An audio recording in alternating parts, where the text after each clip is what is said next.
I read everyone, tears sliding down my cheeks. Somewhere women my age, women who'd buried husbands, lost children, or simply grown invisible, were sitting in their kitchens too, letting my voice keep them company.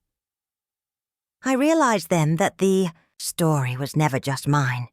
It belonged to all of us who had loved deeply and lost quietly. Autumn returned, and with it the anniversary of George's passing. I expected sadness, but what I felt instead was gratitude, gentle, steady, like sunlight through lace curtains. I drove to the cemetery with fresh roses from the garden. The wind carried the scent of leaves and distant bonfires. I knelt beside the headstone, tracing his name with my fingertips. "Hey there, punctual man," I whispered. "A whole year late, but everyone finally showed up." I told him about Clara's passing, about the children reconciling, about the book and the recordings. I even told him how the neighbors now stop by with pie, saying, "We heard you on the internet. You've turned me into a celebrity, George," I said, laughing through tears. "You'd hate that." The breeze stirred the roses, and I could almost hear him chuckle. Before leaving, I placed the silver locket at the base of the stone. "For you and Clara," I said, together again. Pause. Driving home, I passed the diner where I'd stopped that rainy day months ago. The same waitress spotted me through the window and waved. I parked and went in. "Well, if it isn't, my brave traveler," she said. "Just a woman passing through one more time," I replied. She poured coffee, slid a slice of pie across the counter, and asked, "So, did you ever find that farmhouse?" I smiled. "I did.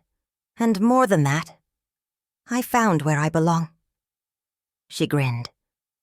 "Told you bravery and foolishness are the same thing." I laughed. "Turns out you were right." That evening back home, Peter called. "Mom, the kids want to visit next weekend. Emma's doing a school report on you." "On me?" She told her teacher her grandma is a writer who helps people stop feeling lonely. The teacher loved it. My heart swelled. "Tell her grandma's proud enough to burst." When they came, Emma interviewed me with a tiny recorder.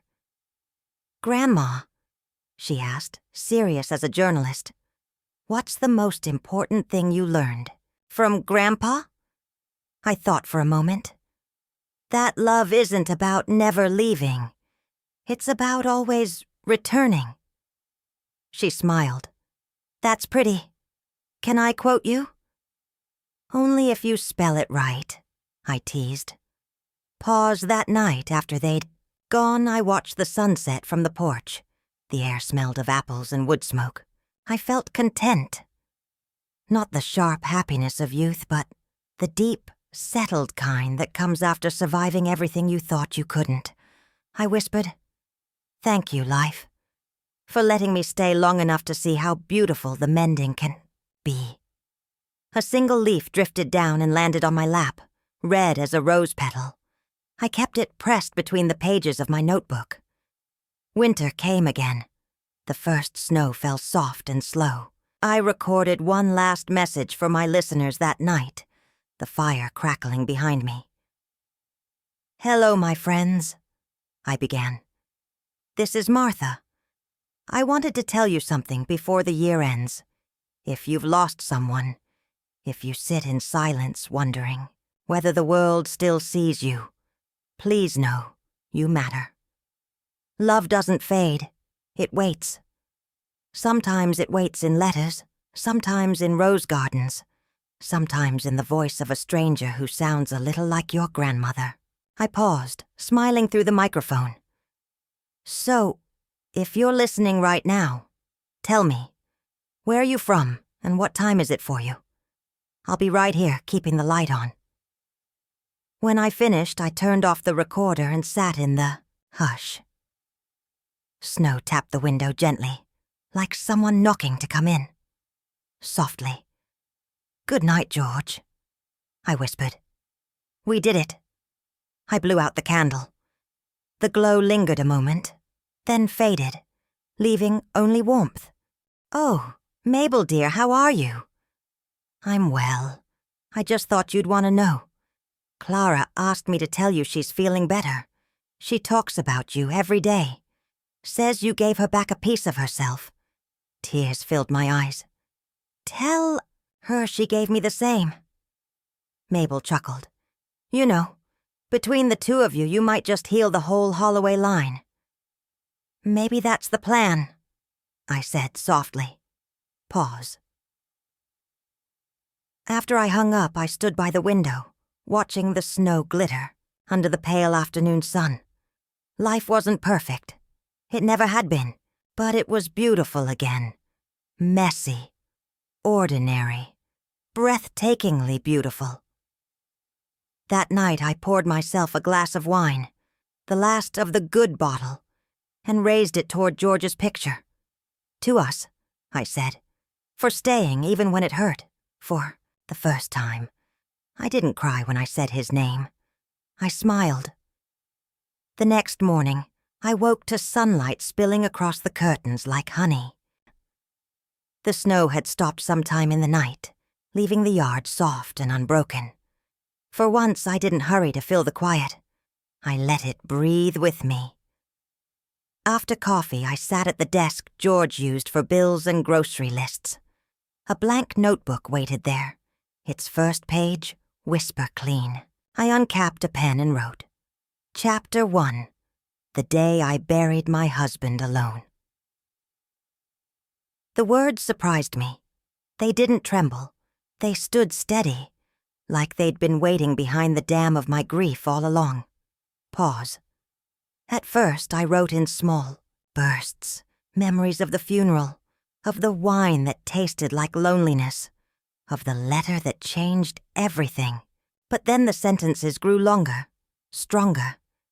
Every paragraph felt like a door creaking open inside me. I wrote until my hand ached, stopping only when the light outside turned gold. That evening, Celia called. "Mom," she said, "Peter told me about your book idea. Are you really doing it?" "I'm trying," I said. "Maybe if I put it all down, other women will know they're not alone when everyone stops showing up." She was quiet for a moment. "I think that's beautiful, Mom. Maybe you could share some of Dad's letters, too." "I will," I said. He always wanted to be heard, even in his silence. After we hung up, I opened the window. The air smelled like cold earth and wood smoke. Somewhere down the street, a child laughed. Life was still happening out there. Messy, ordinary, unstoppable. And I realized I wanted to be part of it again. A few weeks later, I mailed the first 3 chapters to a small publisher that specialized in memoirs. I didn't expect much. Mostly, I wanted to prove to myself that my story mattered beyond these walls. 2 weeks passed. Then one morning, as I fed the roses with leftover tea water, the phone rang. "Mrs. Holloway?" a cheerful voice asked. "This is June Carter from Silver Maple Press. We read your chapters.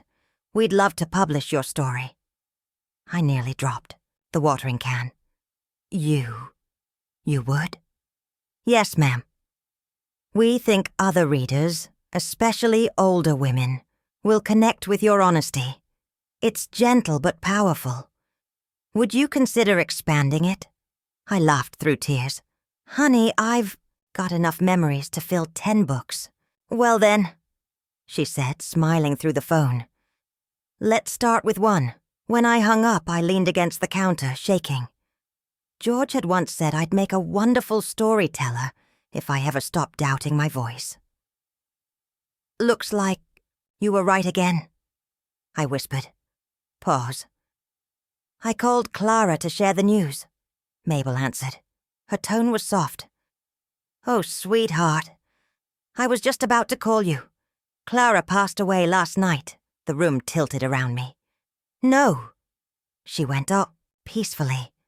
Mabel said, "She asked me to tell you she finally saw her brother again. Said she could feel him waiting."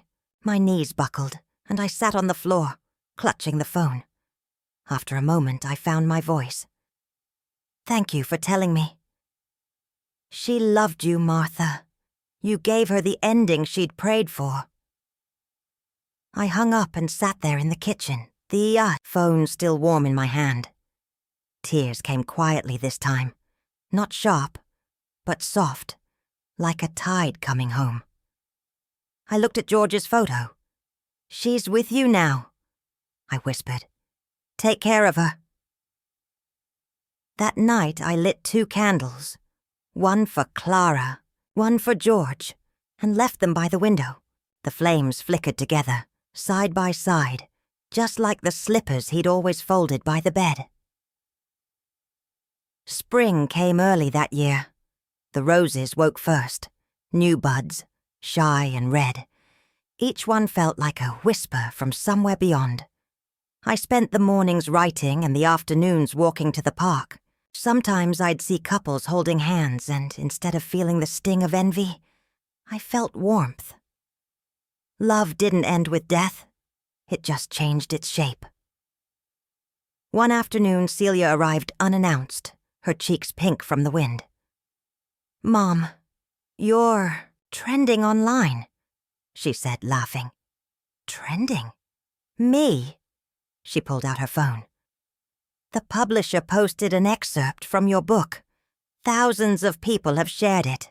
Women our age, younger women too. They're writing that your words feel like their mothers talking to them."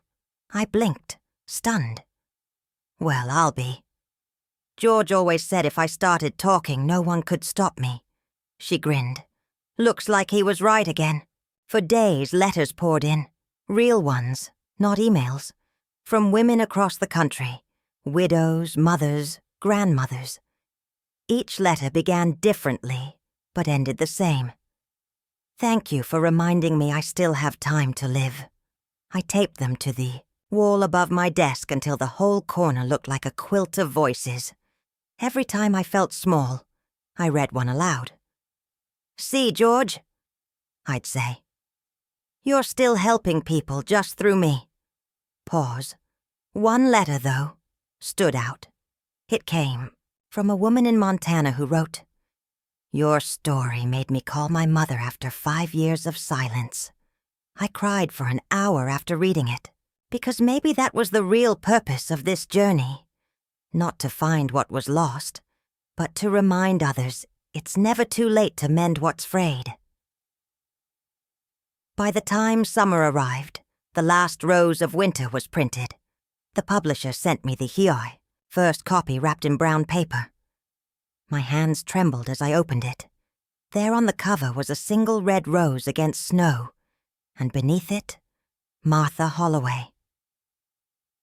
I traced my name, whispering, "Look, love, we did it." That night, we held a small gathering at the library. Peter and Celia helped set up chairs. Emma brought cookies shaped like roses. The room filled with neighbors, teachers, even the waitress from the diner I'd stopped at months ago. When it was time to read, I stood behind the podium, palms sweating. "I was never one for speeches," I began. "But this isn't really a speech. It's a love letter. To my husband, my children, my sister-in-law I never knew, and to every woman who ever sat in a quiet house wondering if her life still mattered." My voice cracked, but I kept going. "It does. It always does." When I finished, the room was silent for a heartbeat. Then applause filled the air. Celia was crying. Peter clapped the loudest. Pause. After the event, an older woman approached me. She had silver hair and wore a brooch shaped like a rose. "Your story," she said softly, "made me go home and plant flowers in my husband's memory. I think he'd like that." I smiled. "I know he would. That night, as we drove home, Celia said, "You know, Mom, you should start recording your stories. People would listen, maybe even on YouTube or something." I laughed. Me? On YouTube? Who'd want to listen to an old woman ramble? Thousands. Already do. She said, "You'd be helping more people than you realize." I thought about it. Maybe she was right. Maybe my voice still had work to do. When we reached home, the moon was high, and the roses shimmered in silver light. I looked up at the stars, the same ones George used to trace with his finger when we'd sit on the porch in summer. "I'm not done yet, love," I whispered. "I still have stories to tell." The wind answered softly, rustling through the garden-like applause. A few months later, I sat again at my desk, this time surrounded not by grief but by letters, photos, and little gifts that strangers had sent. Knitted bookmarks, pressed flowers, handwritten notes that began, "Dear Mrs. Holloway, your story found me when I couldn't find myself." I'd read each one slowly, as if tasting the words. I never realized that a single voice, cracked and trembling, could ripple so far. Pause. One morning, a package arrived from Kentucky. Inside was a small framed photograph of Clara and me sitting on her porch last spring, fireflies glowing behind us. Mabel had written a note. "For your next chapter, love never stops traveling." I placed it beside George's picture on the mantel, two souls reunited, one witness still learning. That same afternoon, Celia came over carrying her laptop. "Mom," she said, "I set up something for you. It's called Grandma's Stories. You can record your voice and share the chapters. People already love the sound of you reading your book." I laughed.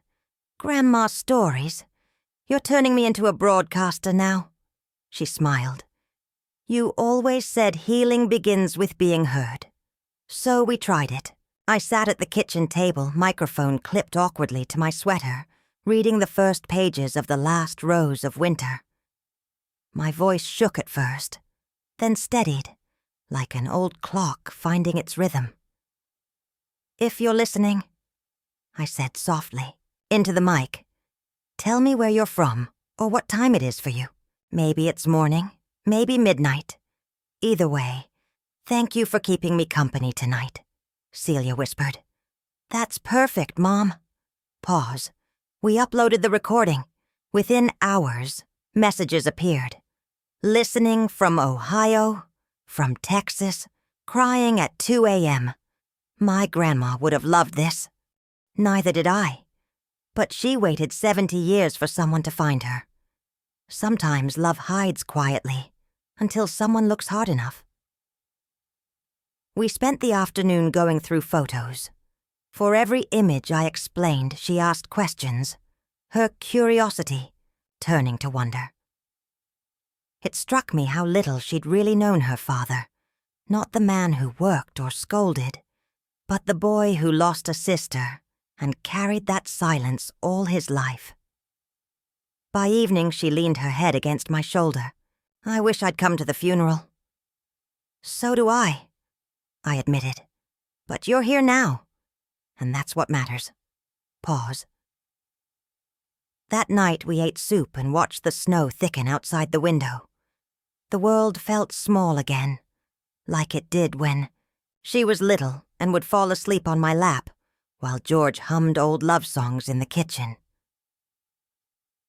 Before bed, she said, "Mom, can I stay a few days? I think I need to." I smiled. "You can stay as long as you like." And for the first time in months, I slept without waking from dreams of loss. The next morning, I awoke to the sound of laughter in the kitchen. Soft, hesitant laughter, like a melody I'd forgotten. Celia was making pancakes, badly. Flour dusted, the counter, a small cloud of chaos. George would have pretended to scold, but secretly adored. "You never did learn to flip them properly," I teased. She grinned. "Guess I inherited your patience, not Dad's precision." I poured coffee and watched her move around the kitchen. "It's nice having someone here again," I said quietly. She paused, spatula in hand. "Maybe we should make it a habit." My heart softened. Maybe we should. After breakfast, she asked if we could visit the garden. The roses were bare, frost clinging to their stems. "He planted these?" she asked. "Every one of them." Said red roses were stubborn like me. She laughed. Then her voice grew quiet. "I don't deserve forgiveness, Mom." "You already have it," I said. "Forgiveness isn't earned. It's given when someone needs it." She looked at me for a long moment and whispered, "I missed you."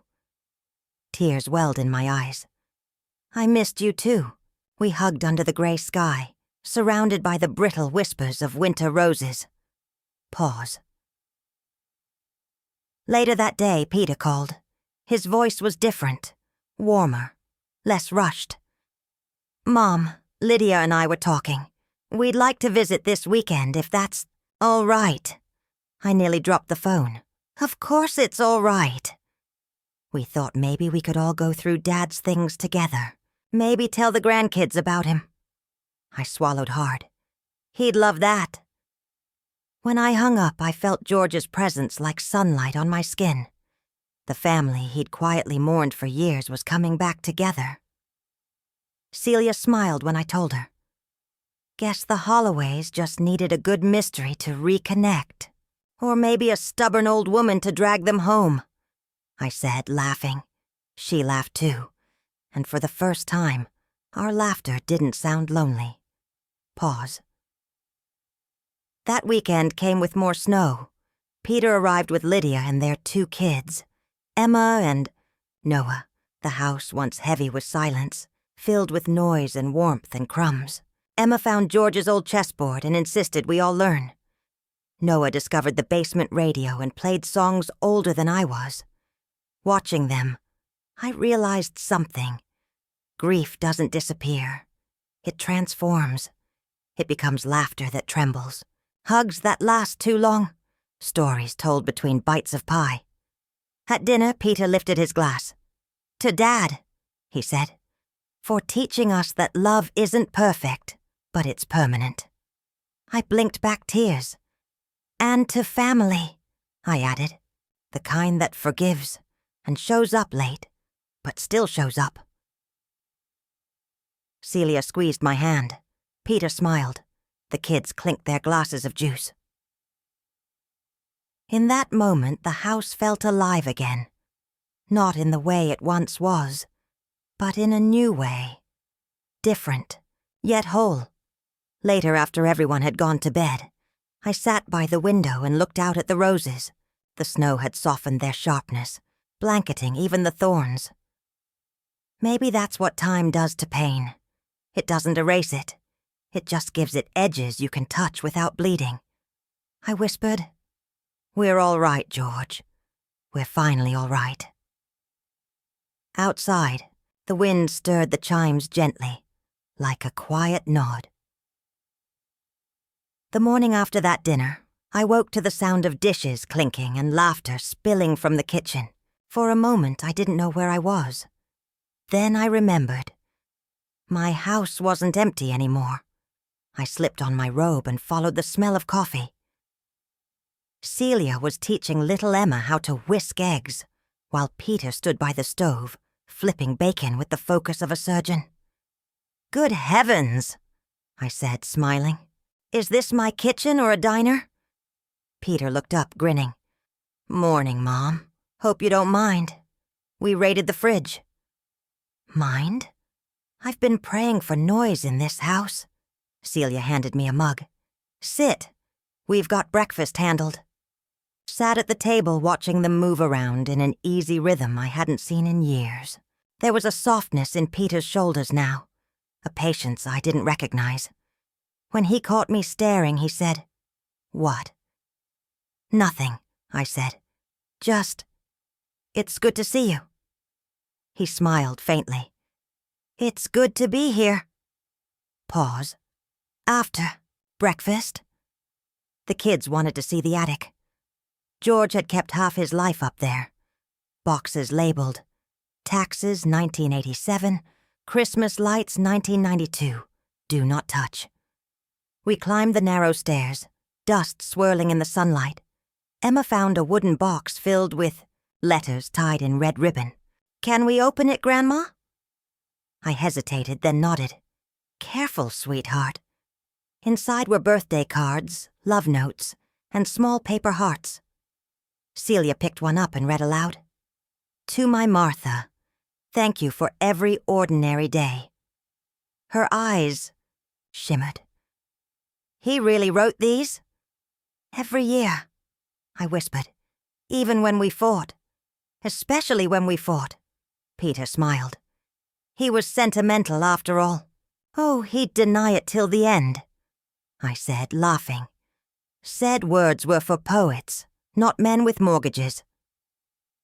We spent the rest of the morning sorting the boxes, George's war medals, my old recipe books, photos from the children's first birthdays. For each item, a story. For each story, a bit of healing. When Noah found George's fishing hat, he plopped it on his head. Grandpa probably looked silly in this, I smiled. He did. But he caught the biggest bass in the county wearing it. Then I'm keeping it, Noah declared, and just like that, a new generation carried a piece of him forward. Pause.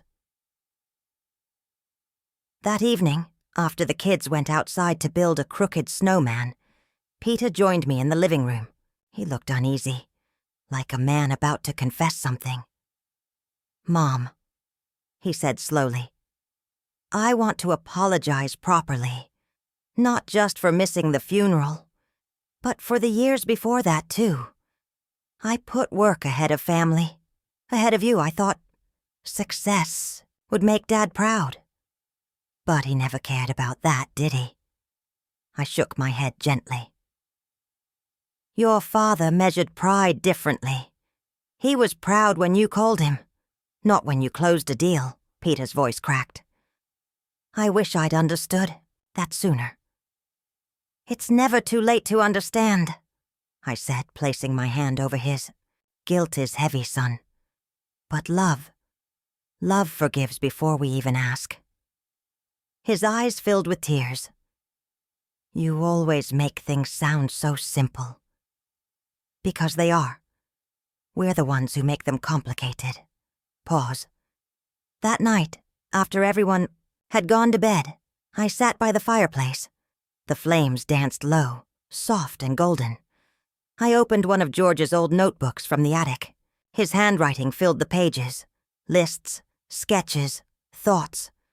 On the very last page, a single line. If I go first, make sure she keeps living. I closed the book and pressed it to my chest.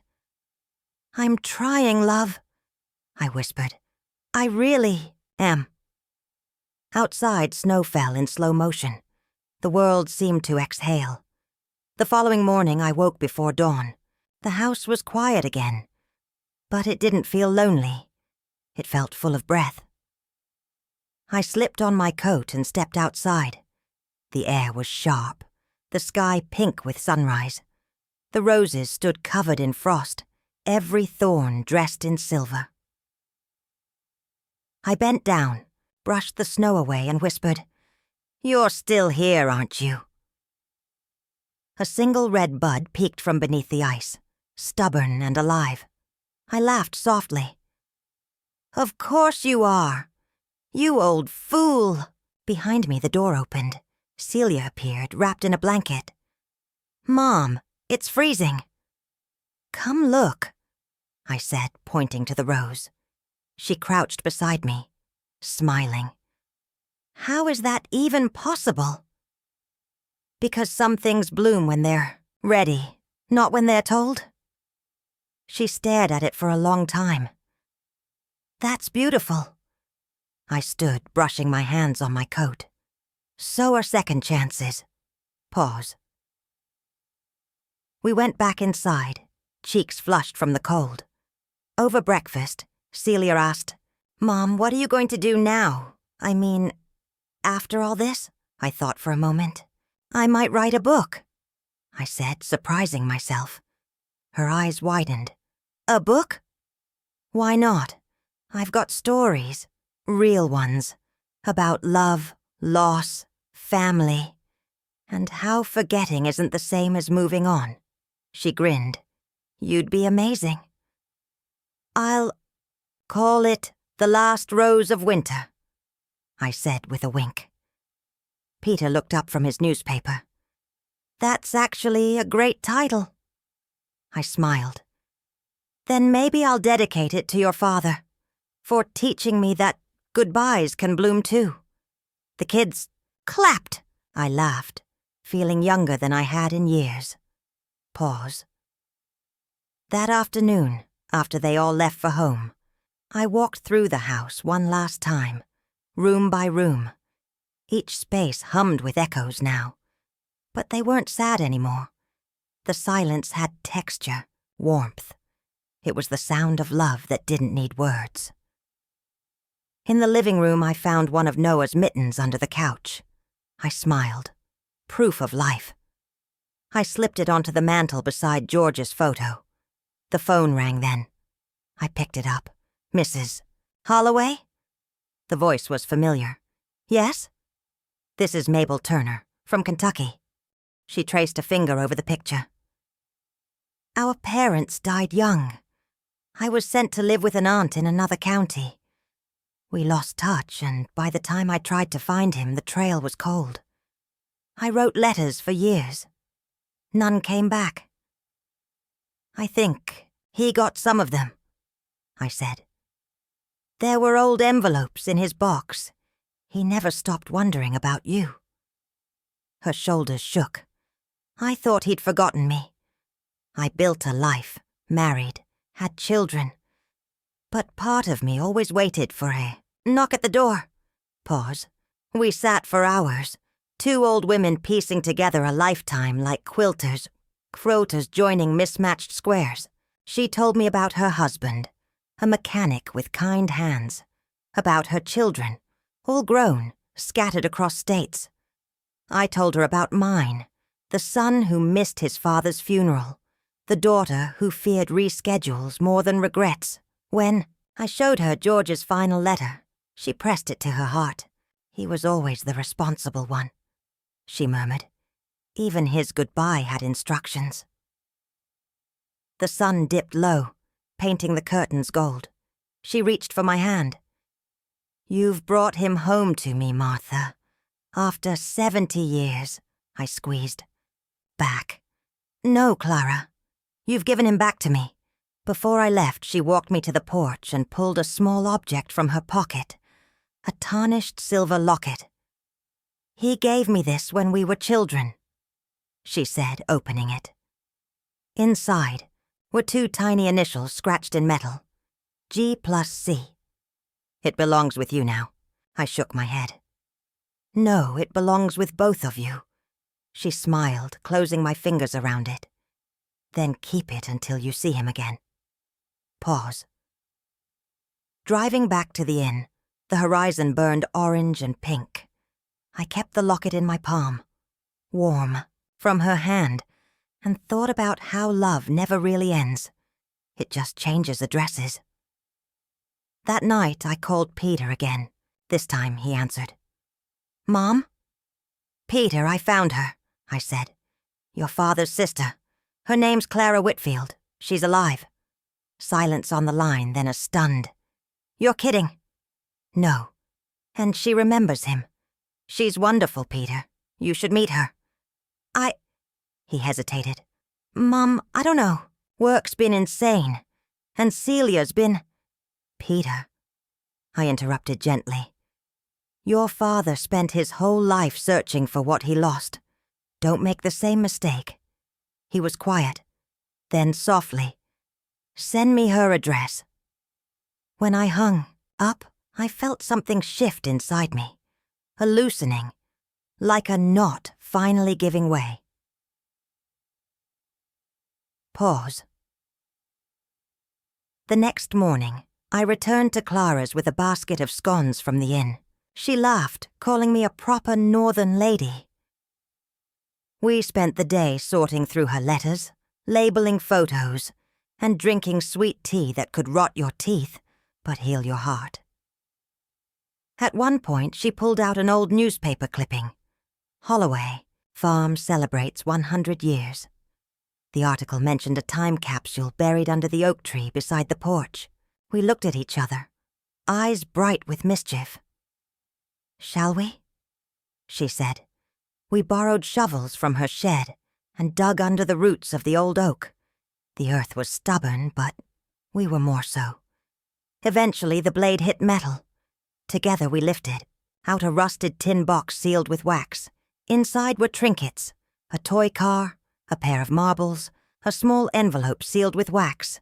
The writing on it was faint but legible. "For whoever still believes in family." My hands trembled as I opened it. Inside was a single note in childish scrawl. "Promise me you'll never forget me." Signed simply, George. Clara covered her mouth, sobbing. "He really did bury it," she said. I thought he was just pretending that day. I held her as she cried, and somehow I felt George there too.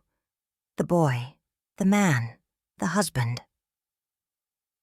Pause. That evening we sat on the porch, our hands around mugs of tea, watching fireflies rise from the grass. "Do you know," Clara said, "for all my years this might be the happiest I've ever felt." I smiled. Maybe that's what George wanted for us both, to finish the story together.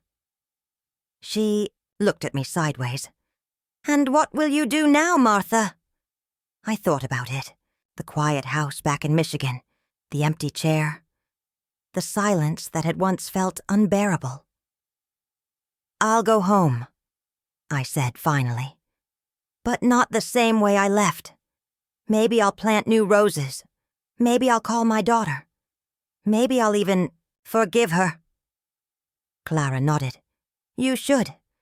We all run from pain until someone shows us it can bloom again." The moon rose full and gentle. We sat until the crickets sang us into silence. When I finally stood to leave, she hugged me tightly, her frame fragile but her heart strong. "Tell your children," she whispered, "that love lasts longer than disappointment." "I will," I promised. On the drive back north, I felt lighter. The grief hadn't vanished, but it had softened, reshaped into something gentler, like sea glass, smoothed by years of tide. Pause. Crossing into Michigan, the first snow of the season began to fall, small flakes spinning in the headlights. I laughed out loud, startling myself.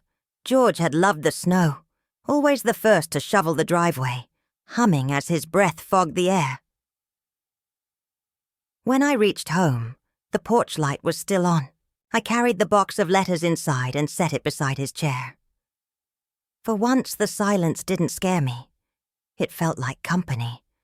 I made tea and stood by the window, watching the flakes settle on the roses. I could almost hear his voice. "You did good, Martha." Voice trembles. "No," I whispered. "We did good." Later that night, I wrote in my journal, something I hadn't done since George fell ill. Today I met his sister.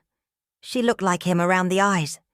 She reminded me that some endings are really just returns. I closed the book and placed the locket on the nightstand. The initials inside glinted softly in the lamplight. G+C, forever linked. Before I turned off the light, I whispered a prayer. Not the formal kind from church, but a quiet thank you to the universe for giving me one more thread of George to hold. Pause. If you're still listening, tell me, have you ever found something you didn't know you were missing until it was right there in your hands? That's what this journey felt like finding a heartbeat where I thought there was only silence. Tomorrow I'll call Celia. Maybe she won't answer, but maybe she will. And when she does, I'll tell her about Kentucky, about fireflies, about how love doesn't keep time. It just waits, and if she laughs or cries or says nothing at all, that's all right, because for the first time in a long while, I'm not waiting for anyone to show up. George showed me how to live again, not with perfect order, but with open arms, softly. Good night, love. I whispered into the dark, and somewhere, I swear, the wind answered back. When I woke the morning after I came back from Kentucky, the world outside my window looked different. The same snow-covered lawn, the same fence posts leaning slightly toward the road. But the light felt softer. Quiet, Kinder. I brewed coffee and sat in George's chair again. Not because I missed him, though I did, endlessly, but because it felt like sitting beside him rather than in his place. The box of photographs sat on the table. The locket rested against my palm, warm from the morning sun.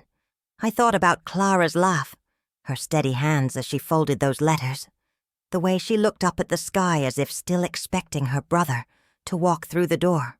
George would have been proud of her, and of me, maybe, for finding her. Pause. There's a strange thing that happens after you find closure. You don't quite know what to do with peace. It feels foreign, like wearing someone else's coat. Comfortable, but unfamiliar. I kept thinking, now what? The answer arrived with the phone ringing. Mom? It was Celia, her voice, nervous, hesitant. I hadn't heard it since before the funeral. Hi, sweetheart, I said carefully. I got your message. Lydia told. Peter about Kentucky. He called me. A pause, a shaky breath. You found Dad's sister? I did. Silence then softly. I'm sorry, Mom. About the funeral. About everything. I closed my eyes. For months I'd rehearsed what I would say if she ever called again. But all those speeches dissolved into something simpler. Thank you, honey. I just didn't know how to face it, she whispered. Dad dying, you alone. It scared me. And I thought if I stayed away, maybe it would hurt less. It doesn't work that way, I said gently. Distance doesn't dull pain. It just delays the healing. She sniffled. Can I come over? Of course you can. Pause. When I hung up, I looked around the house and laughed quietly. The place had been silent for so long that the idea of another person here felt almost alarming. I hurried to dust the mantel, straighten the pillows, and heat a pot of soup. When Celia finally arrived, her car tires crackled on the driveway, like music. She stood at the door, her face half hidden by a scarf, her eyes red-rimmed from crying. For a second, she looked 5 years old again, coming home after scraping her knee. I didn't speak. I just opened my arms, and she walked straight into them. We stayed like that for a long time. Inside, she wandered slowly through the house, touching the framed photos, the old clock, the worn blanket on the couch. It still smells like him, she said softly. I never changed much, I replied. Couldn't bring myself to. When she saw the box of letters on the table, she frowned. These are the ones Dad left, I nodded. And this, I placed the locket in her hand, was his sister's. I met her, Celia. Her name's Clara. You have her smile. Her eyes widened. You really found her? Yes. She's alive. She remembers everything. She told me stories about your father as a boy. How he used to catch fireflies for her so she'd never be afraid of the dark. Celia traced the locket with her thumb. I didn't know he had a sister. The night after I returned from Peter's, sleep came in fragments. I would drift off for a few minutes, then wake to the sound of something. A soft creak in the hallway, a whisper of air against the window. For a second, I kept expecting to see George's silhouette by the door, one hand in his robe pocket, waiting to tell me that I'd forgotten to turn off the coffee pot. Instead, there was only darkness and the tick-tick-tick of the kitchen clock. Pause. By morning, I knew what I had to do. The letter, the photos, the box, they weren't random. George wanted me to finish something he couldn't. I was going to Kentucky. I made the decision while buttering toast, as if it were an ordinary errand. That's how life sneaks up on you. The biggest choices arrive between sips of coffee. Packed light, a small suitcase, the box of photos, George's letter, and my best coat. The old Buick had sat in the driveway for months, dusted in pollen and regret. When the engine finally turned over, I almost cried with relief. As the miles unrolled beneath me, Michigan's gray skies gave way to warmer air. The radio played, softly, old songs we used to dance to, back when our living room still echoed with laughter. Every few miles I'd talk to him out loud. See, George? I'm really doing it.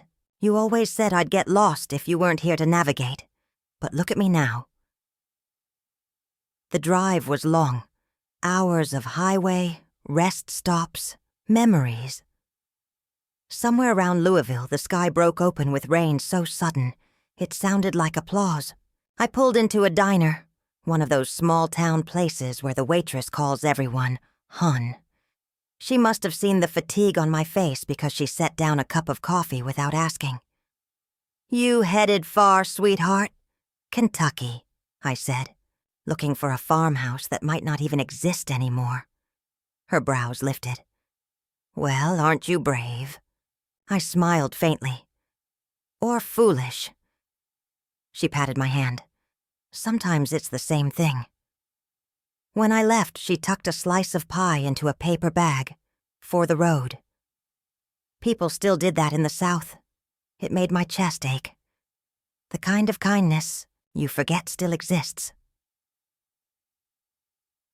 By late afternoon, I turned off onto a narrow road lined with oaks. According to the old newspaper clipping, the Holloway farm had once stood just outside a town called Milford. I followed the curve until the pavement turned to gravel, and there, beyond a stretch of overgrown field, I saw it. The house leaned slightly with age, its white paint faded to the color of bone.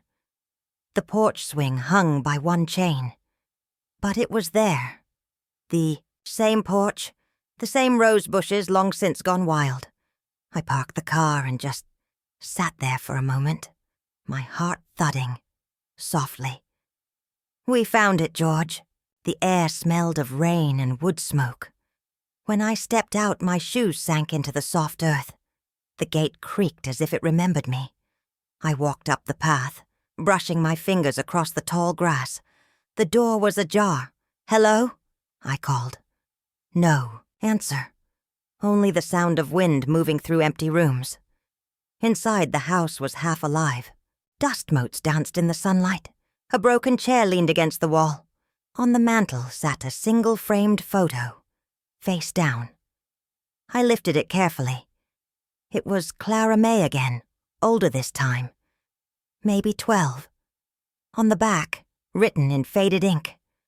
For my cousin George, so he'll never forget home. My knees went weak.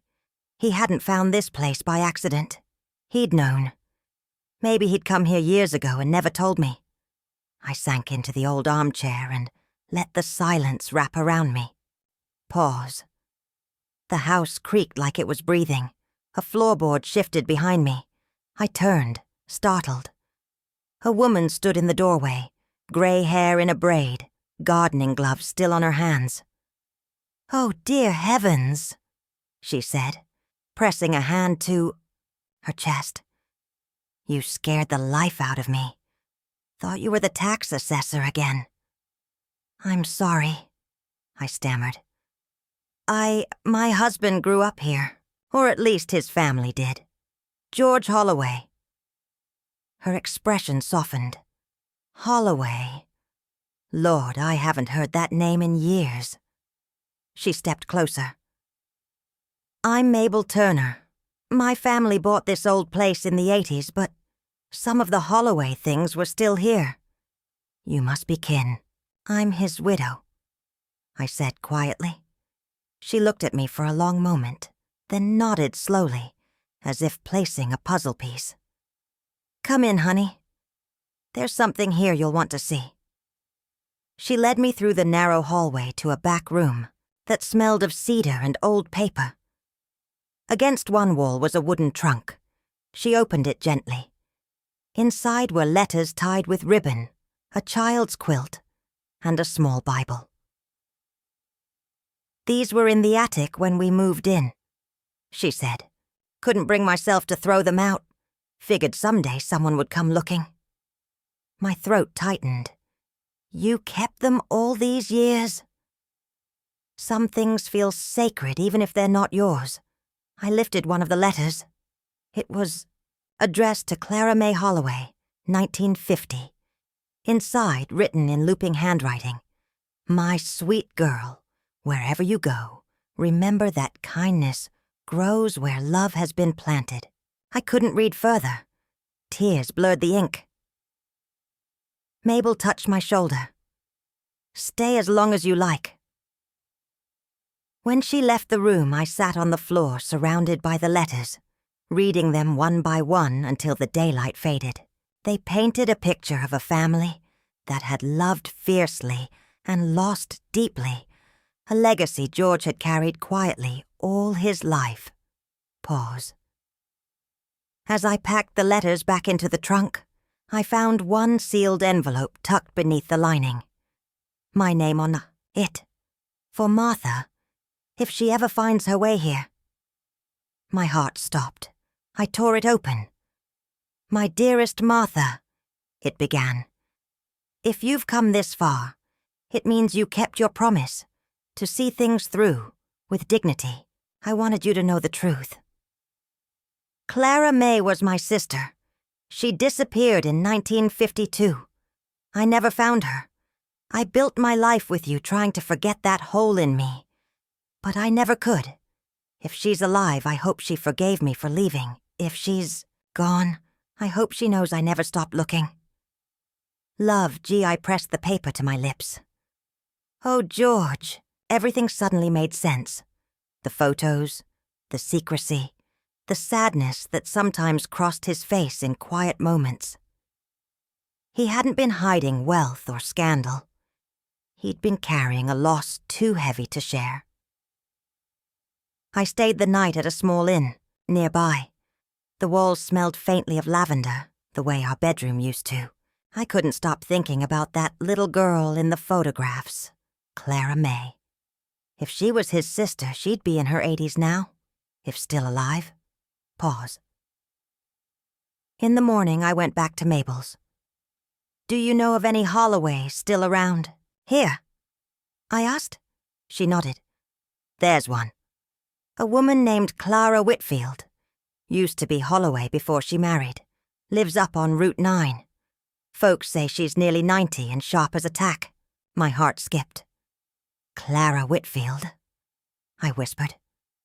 Where exactly? Mabel scribbled directions on a notepad. She don't get many visitors, but tell her Mabel sent you. She'll open the door for that. I hugged her, feeling tears in my eyes. Thank you, Mabel, for everything. She smiled. Go on, honey. Some stories deserve their endings. The road to Route 9 curved through rolling hills and open fields that shimmered under the late autumn sun. I drove slowly, letting the landscape wash over me. Wide stretches of gold grass, Fences weather-beaten grey, barns half collapsed under the weight of time.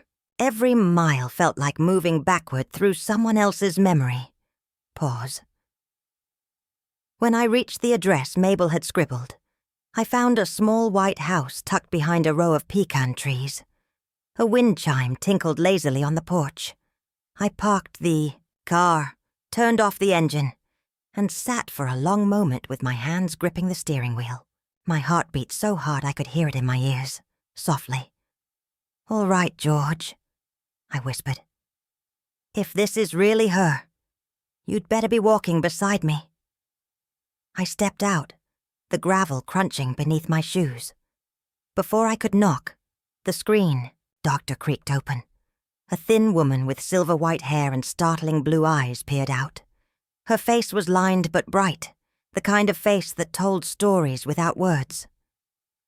"Can I help you, dear?" she asked. "Mrs. Whitfield?" "Yes?" "My name's Martha Holloway," I said. "My husband was George Holloway. He believed you might have been his sister." Her eyes widened. For a heartbeat, everything went still. The wind, the chime, even the birds seemed to hush. Then her hand flew to her mouth. "George," she whispered. "My George." "Yes," I breathed. She opened the door wider. "Come in. Please, come in." The living room smelled faintly of cinnamon and cedar. Quilts hung over the couch, each one stitched with decades of patience. Clara motioned for me to sit. "I thought he was gone long ago," she said quietly. "He passed just a few weeks ago," I replied. "But he left things, photos, letters, and your name. He wanted me to find you." Tears welled in her eyes. "I can't believe it. After all these years?" She disappeared into the hallway and returned with a small wooden box. "I've kept this since I was a girl," she said, opening the lid. Inside were faded snapshots. 2 children sitting by a riverbank. A boy maybe 10 and a little girl beside him, holding a jar of fireflies. "That's George," she said, pointing at the boy. "He always caught them for me. Said the night shouldn't be dark if we could help it." I smiled through my tears. "That sounds just like him." I sat there staring at that little cassette. It looked so harmless. Just a plastic rectangle with a faded sticker and George's handwriting scrawled in pencil. "Play me." 2 words that suddenly made my heart race like a young girl waiting for a love letter. Mr. Langford cleared his throat softly. "Would you like some privacy?" I nodded. "Yes, please." He stepped out, closing the door behind him, and I was left alone with a piece of the past. There was an old tape player on the corner shelf, probably used for dictations. My hands trembled as I slid the cassette in and pressed play. A moment of static. Then, his voice. "Hello, Martha." I froze. It was him. Warm, steady, deliberate. George's voice, the one that used to fill our mornings with soft humming and weather reports. "If you're listening to this," he said, "then I suppose I've run out of time." He chuckled lightly. "Typical of me, isn't it? To schedule my own. Goodbye." I let out a shaky breath. I didn't want the children to know everything. He continued, "Because I wanted to spare you the burden of their questions. But there's something you deserve to have. When I bought this house, 39 years ago, I didn't tell you that the deed was written in your name. Solely yours. I wanted to make sure you'd never have to depend on anyone if I went first." I pressed a hand over my mouth. He kept speaking. "But that's not all. In the basement, behind the cedar trunk where you keep the Christmas ornaments, there's a small metal box under the floorboards. What's inside belongs to you, and to whoever still remembers what love used to look like. Take care of it. Take care of yourself." The tape clicked off. I sat still for several minutes, tears running soundlessly down my cheeks. George had left, me a mystery, and a mission. When I finally left the lawyer's office, the city air felt different, lighter somehow. For the first time since the funeral, I felt George walking beside me. Not the dying man in the hospital bed, but the younger one who used to tap his fingers on the steering wheel and sing off-key to Billy Joel. At home, the house looked less like a tomb and more like a secret waiting to be told. I made tea, changed into my cardigan, and headed downstairs to the basement. The air smelled of cedar and dust, boxes of old Christmas lights, photo albums, forgotten souvenirs from trips long ago. There, behind the cedar trunk, I found a loose floorboard. My fingers were stiff, but I pried it up carefully. Beneath it sat a small gray metal box, the kind soldiers used for keepsakes. It wasn't locked. Inside were photographs, hundreds of them, each one in black and white curling at the edges. But they weren't ours. They were strangers, people in fields, at lakes, holding babies, waving at cameras that belonged to another era. On top was another envelope, this one addressed simply, "For Martha." When she's ready to see the truth, my breath hitched. I opened it. Inside were letters written in George's hand, younger, shakier ink. "These are my mother's pictures," one began. "She kept them from me until I was 18, said they belonged to a family that helped her once, during the war. I promised I'd keep them safe. I'm passing them to you now. Maybe you can find out who they were. Maybe you'll find something I couldn't." I ran my fingers over the old photographs, men in uniforms, women holding babies wrapped in quilts, farmhouses that looked nothing like ours. There was one picture of a little girl with curly hair and a crooked smile. On the back, "Clara May, 1944. "Clara May," I whispered. I didn't know who she was, but she was beautiful, and something about her eyes felt familiar. I carried the box upstairs and spread the photos across the kitchen table. The light from the window spilled across the images like a slow memory returning. That's when I noticed it. A photograph of a farmhouse with a white porch swing and a rose bush by the steps. The same kind of roses George planted behind our house. It couldn't be coincidence. I dug through the box again. There were newspaper clippings folded neatly inside. Articles about a family who had taken in orphans during the 1940s in rural Kentucky. The family's last name was Holloway, George's last name. My hand flew to my chest. He wasn't just keeping these photos. He was tracing his own bloodline. I sat there until the sun went down, piecing together fragments of a story that stretched further back than I ever imagined. My husband, the quiet man who always folded his slippers and never missed the evening news, had spent his life quietly searching for where he came from. And now, he'd passed that search on to me. Pause that night I couldn't sleep. Every time I closed my eyes, I saw that little girl, Clara May, smiling up at the camera, her curls wild in the wind. Who was she to us? The next morning I called Peter. No answer. Then Celia. Straight to voicemail. I left no message. They wouldn't understand. They never did. Instead, I drove to the local library. It felt strange walking in after so many years. The air smelled the same. Dust, old paper, memories. I asked the librarian, a woman about my age with silver curls and kind eyes, if she could help me find archives about the Holloway family in Kentucky. She smiled. "Oh, honey, you came to the right place. I'm from there." Her name was Nancy. Within an hour, she'd pulled out a binder of microfilm scans. Together, we squinted at headlines until one caught my eye. Holloway Family Farm shelters dozens of war orphans, 1944. There she was, Clara May, standing beside a woman with The same eyes as George. That's her, I said. That's my husband's mother. Nancy looked up, surprised. You're telling me your husband was one of the Holloways? My word. That family was famous for their kindness back home. I smiled weakly. He never spoke about them, not once. Nancy tapped the picture. Sometimes the quiet ones carry the loudest stories. I left the library with photocopies and a heart full of ghosts. Pause. When I got home, I made tea again.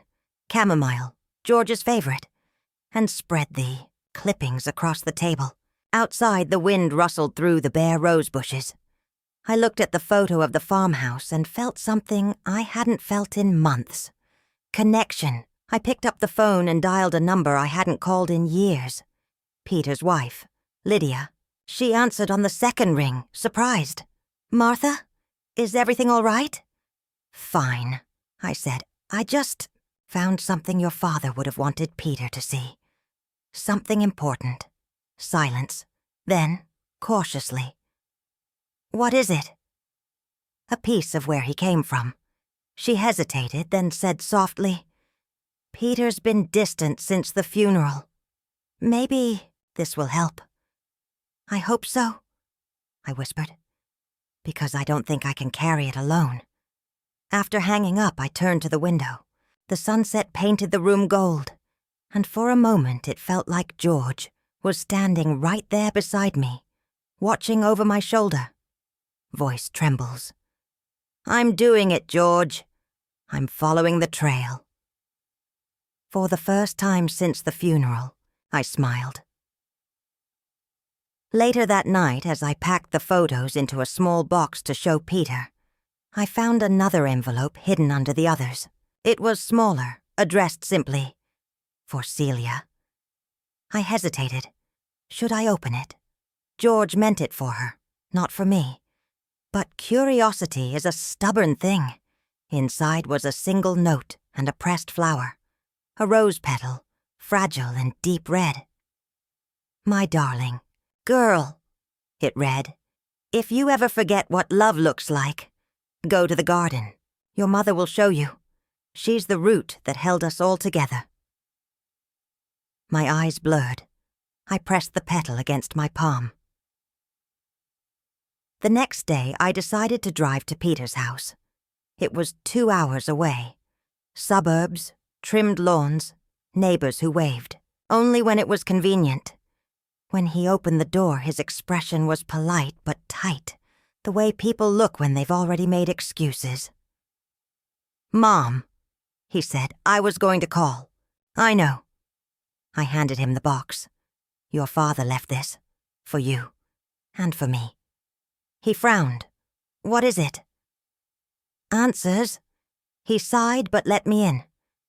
Lydia appeared from the kitchen, relief washing over her face. We sat at their dining table, the same sterile white color that all modern homes seem to have. I spread the photographs out like cards. This, I said, is your father's past. As I told him about the tape, the letters, the photographs, I saw something shift behind his eyes, a mixture of guilt, curiosity, and something softer. When I finished, he looked down at the picture of the farmhouse. He never said a word. Some men don't need to say it, I whispered. They live it. Peter rubbed his forehead. I should have been there, Mom. At the funeral. Pause. I reached across the table and took his hand. You still can be. Every day you remember him is another funeral done right. His shoulders trembled. Celia should see this too.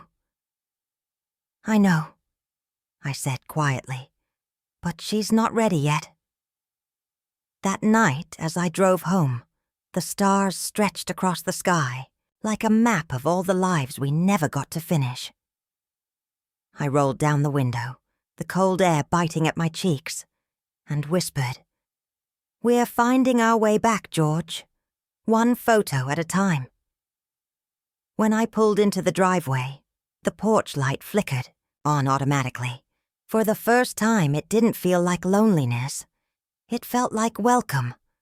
I walked to the rose bushes, brittle and dry. I brushed my fingers over one of the stems, and a single late bloom opened, defiant in the cold. Maybe, just maybe, forgotten things can still find their way home. Pause. If you're still listening, tell me, have you ever realized too late how much someone meant to you? If you have, hold on to that thought, because I've learned that memories are the only inheritance that never lose their worth. And tonight, as I sit here with the last glass of wine and the sound of the wind humming against the window, I can almost hear George again. His voice, calm and sure. See? You're stronger than you thought, Martha. I smile through tears. Maybe I am. Only I came to my husband's funeral. Not our son, not our daughter, not one grandchild.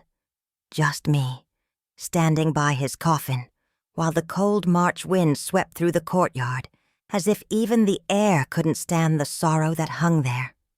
The sky was a hard gray, the kind that flattens color and makes the world look tired. The funeral director kept glancing at the empty seats, his fingers twitching at his tie. "Would you like us to wait a few more minutes, Mrs. Holloway?" he asked, the politeness in his tone cracking with unease. I shook my head. No. Start. George never liked delays.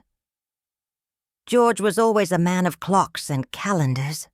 Pills at 9, dinner at 6, slippers folded neatly before bed. A man who believed that order could keep chaos away. Even when the doctor said cancer, he scheduled it like a meeting. Treatment on Tuesday, test results Friday, a nap every afternoon at 3:30. Punctual, practical, and now punctually gone. The pastor's voice droned through the chapel, the words hollow in the high ceiling. The flowers looked too bright, their scent too sweet for a man who hated fuss. I kept my hands folded in my lap and stared at the casket, polished so perfectly I could see my reflection in it. A woman whose lipstick had already faded, whose hair refused to stay pinned, whose children had found better things to do. George would have frowned at that, at their absence. "Where the hell are they, Martha?" I could almost hear him. Where indeed? Peter's text arrived that morning. "Sorry, Mom. Something came up. Can't make it. Something came up." The words sat like pebbles in my stomach. I could picture him standing on some glossy golf course, phone in hand, muttering that line before pocketing the guilt. And Celia. She didn't even send a message. She'd called 2 days earlier, her voice light as champagne bubbles. "Mom, I can't cancel my nail appointment. You know how anxious I get. Tell Dad. I'll visit him next week." Next week. As if the dead kept calendars. When the service ended, the pallbearers carried George away, their shoes crunching over gravel, and I followed alone. I didn't cry. I'd done all my crying months ago in hospital, waiting rooms and quiet car rides. Home. There's a kind of grief that turns silent, heavy as wet sand. You don't shed it, you wear it. The grave was ready. A neat rectangle of turned earth. The groundskeeper stood at a respectful distance, hat over his heart. When the casket lowered, the rope creaked, and the sound seemed to echo into forever. I stayed after everyone left. The wind lifted the edge of my coat and tangled my hair. The plaque read, "George Holloway, beloved husband, father, forgotten." That last word stung more than the cold. Forgotten. Back home, the silence roared. His recliner waited by the window, slippers paired underneath, remote resting exactly where he'd left it. I poured a glass of wine, the good one, from the bottle I'd always saved for guests who never came, and sat in his chair. The leather sighed beneath me, still faintly scented of his aftershave. On the wall, our 40th anniversary photo smiled down. 2 people who still believed roses bloomed forever. The bushes outside were bare now, thorns clutching at the wind. I took out my phone. Instagram. Celia had posted 2 hours ago. She and her friends, drinks raised, all teeth and filters. Girls' brunch, bottomless. Mimosas, living our best lives. Peters. Post followed. A shot of the 9th hole. Killer swing. Perfect weather. Deals made. Deals made. My throat tightened. I put the phone face down and stared at the wine glass, its rim trembling from the faint hum of the refrigerator. Softly. You'd have hated this quiet, George. The clock ticked. The house smelled faintly of lemon polish and loneliness. If you're still listening, tell me. Have you ever walked into an empty room and felt the ghosts of laughter still hanging in the air? That's what grief is. Not the tears, not the loss. It's the sound that lingers after the voice is gone. I thought about calling Celia, maybe leaving a message, but what could I say? Your father's gone, darling, and you missed it. No, she'd only cry then blame me for ruining her day. So instead I opened George's old desk drawer. Inside, receipts, cufflinks, a small tin box I'd never seen before. It rattled softly when I lifted it. Inside were folded papers, insurance, banknotes, and one envelope, yellowed at the edges.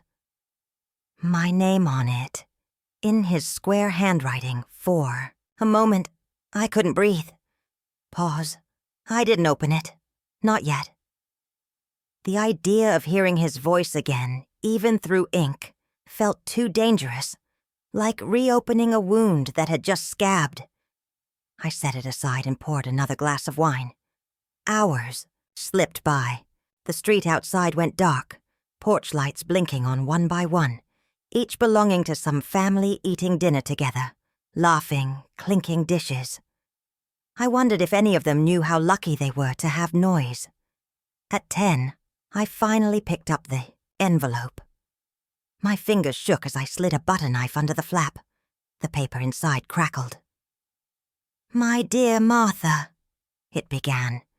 If you're reading this, I'm gone, and I need you to do something brave. My breath caught. Don't let the kids forget where they came from. Don't let them trade memories for money. There's something I never told them. Something about the house, about the will. You'll understand when you call Mr. Langford. Trust him. And remember, I loved you. Every orderly, quiet day of our life. Signed simply. I sat there a long while, the letter trembling in my hands. Mr. Langford. Our lawyer. I hadn't spoken to him since the diagnosis. What secret could George have kept from his own children? For the first time in weeks, I felt something. Besides grief, curiosity, a small flicker of purpose. If George had left instructions, I would follow them. Alone if I had to. Pause. The next morning, I woke to sunlight sneaking through the blinds. The house was still, dust floating like tiny ghosts. I made coffee, black the way George liked it, and sat at the table with the letter again. The words looked different in daylight, less sad, more certain. I dialed the lawyer's number. The phone rang 5 times before a weary voice answered. Langford and Associates, this is Eleanor. It's Martha Holloway, I said. George's widow. I found a letter. There was a pause, then a softer tone. Oh, Mrs. Holloway, I'm so sorry for your loss. Mr. Langford mentioned something he was preparing for you. Would you be able to come in today? Today? Yes, ma'am. He said it was important. Looked around at the house. Unwashed dishes, folded blankets, slippers still under the chair. Yes, I said, I can come. I dressed slowly. Choosing the navy coat George had always said made me look respectably stubborn. Before I left, I touched the back of his chair. We're not done yet, George, I whispered. The drive downtown took half an hour. The city looked foreign after weeks of isolation. Traffic lights flashing, people holding coffee cups, lives moving forward. I parked outside the old brick office and sat for a minute, watching my reflection in the rearview mirror. Lines, silver hair, tired eyes. But still here. Inside, the receptionist led me to a small room lined with books. Mr. Langford rose to greet me. He looked older than I remembered. Thinner, paler. "Mrs. Holloway?" he said kindly, motioning for me to sit. "George trusted you, you know. Said you were the only one who'd understand." I held up the letter. "He mentioned you." He nodded. "He did. There's a box he left in our care. Sealed. He wanted it delivered only to you, and only after his passing." He slid a wooden box across the table. It was heavier than it looked. On top, a small brass plate, engraved with our initials intertwined. G and M. My throat tightened. "He never told me about this." "He said you'd find what mattered more than money inside." I hesitated, then lifted the lid. Inside lay a stack of envelopes, each labeled with a year, 1983, 1990, 2001, and one unmarked tape cassette. At the very bottom, a folded note, "For when you're ready to remember."